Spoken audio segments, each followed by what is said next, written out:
I always knew that my dad was going to give all his money away, and that always seemed correct. I never felt entitled to his success, and I think entitlement is really a dirty word in a big way. I think. You said you always knew that. Yeah, I'm not quite sure how we knew. I don't ever remember us sitting at the dinner table and my dad said, "By the way, kids, I'm going to give all my money away."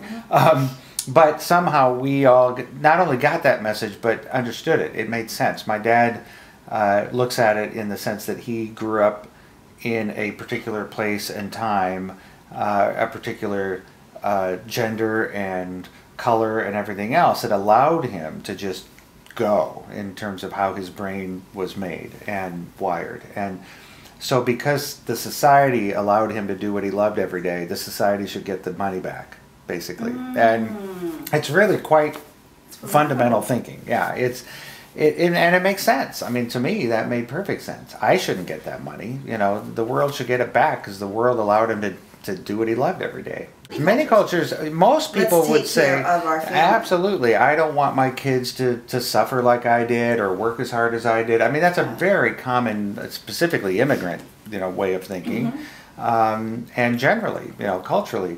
But for whatever reason, my dad didn't believe it, and neither did we. I mean, it's not. I would rather have my own success. If I'm sitting around cashing checks and having essentially no life because my dad was successful, what does that do for me? And so we didn't feel entitled to it, which was step number one. And so we knew he was going to give the money away. We didn't know when, we meaning my brother, sister, and myself, and didn't really think about it that much. And then in 2006, he decided to make the grand statement of, I'm going to do this, and this is the mechanism for doing it. And part of that mechanism was giving myself, my brother, and my sister all individual billion-dollar foundations.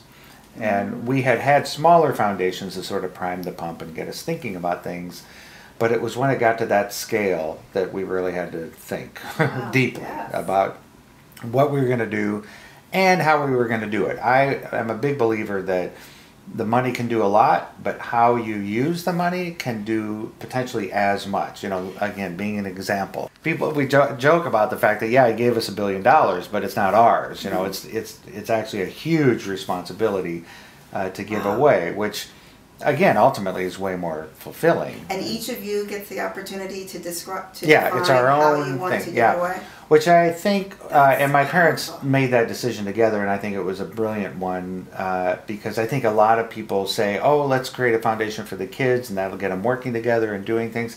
I don't think that's a good idea. I think it gets kids, my thing's more important than yours, or why are you doing this, and I wish I could, it creates friction as opposed to, some sort of coming together around working together. It can work, but I just think generally it doesn't. And it honors that individuality. Yeah, absolutely, because we're three very different kids, and in fact we end up we work together in ways we probably wouldn't have thought of if we were kind of fighting over the same pot of money. So it works really well. And so my wife Jennifer and I get this $1 billion in 2006, and like I said, we had to think pretty long and hard about what we were going to do with it and how we were going to do it. And so for a variety of reasons, partly because it's just my nature, but also I had worked in the American Indian culture for quite a while and had a lot of experiences around basically domination and exploitation and power over and control and the things that I think have made this world get to this point in terms of disconnection.